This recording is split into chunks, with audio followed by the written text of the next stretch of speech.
So spirituality teaches us non-violence. Non-violence, okay. And at the same time, spirituality requires that in any given situation, we should be able to fulfill our duties. So in today's world, when we are subjected to any kind of violence, it may be physical, emotional, mental, how best can we fulfill our duties and at the same time promote non-violence?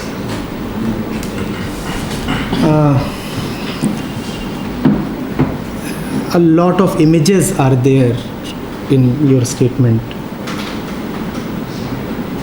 First of all, non-violence is not just a particular code of conduct. Non-violence is just about not seeing oneself as limited, not unnecessarily building boundaries for oneself. Allow me to clarify. I said non-violence is about not seeing oneself as limited and not building boundaries around oneself. How is that non-violence? What is violence?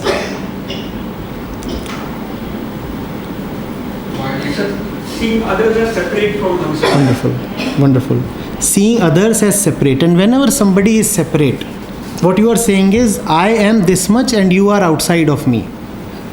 So my interests then do not include you. Whatever I have to achieve, in whatsoever ways I have to live, I have to live, be, achieve and die all by myself. So in that sense, just the being of the other is violence. You see, I'll die and you will continue living. Is this not violence? I am suffering and you are laughing. Is that not violence? So I am separate from you. This separation, this otherness itself is violence. Violence need not wait to be manifested as violent conduct. Violent conduct may seldom occur. Violent conduct may even be suppressed by rules of law or morality or even fear. Even fear can make you suppress violent conduct. Fear that the police will get you.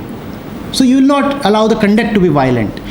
But still the mind will remain violent. Because the mind is seeing the rest of the world, entire existence, as an implicit or explicit enemy. Sometimes an open enemy, at the other times a stranger. And whenever somebody is a stranger, he is an implicit enemy. Are you getting it? Spirituality is about not taking existence as an alien or separate place, not as a strange place.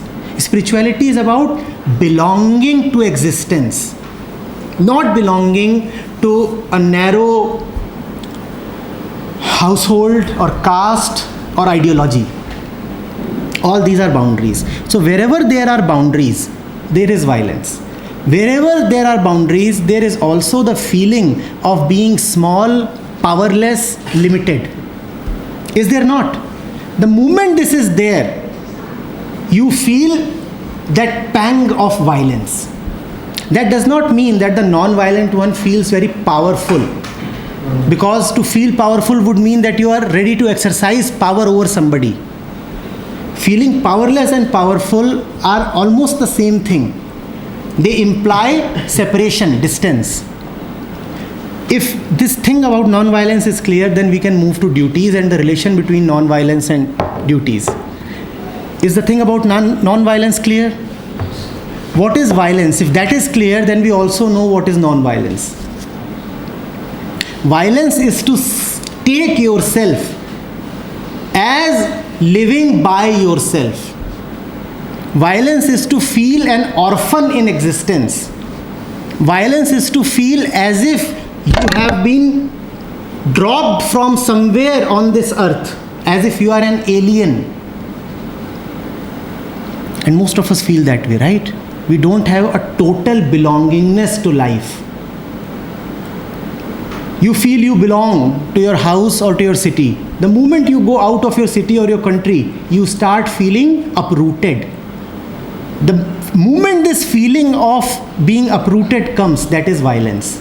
The really non-violent one is at home everywhere and in every situation. Wherever he is at home. He does not ever feel like a stranger or an alien. He has roots everywhere. If you don't have roots everywhere, if your being is specific, narrow and localized, then this is violence. If you say, this is my inner circle and everybody out of this is an alien, then this is violence. If we can understand violence, the non-violence is clear. Duties. Would you know duties if there are no others? Again, I'm asking, would there be duties if there are no others? Okay. Would there be duties if there is no otherness?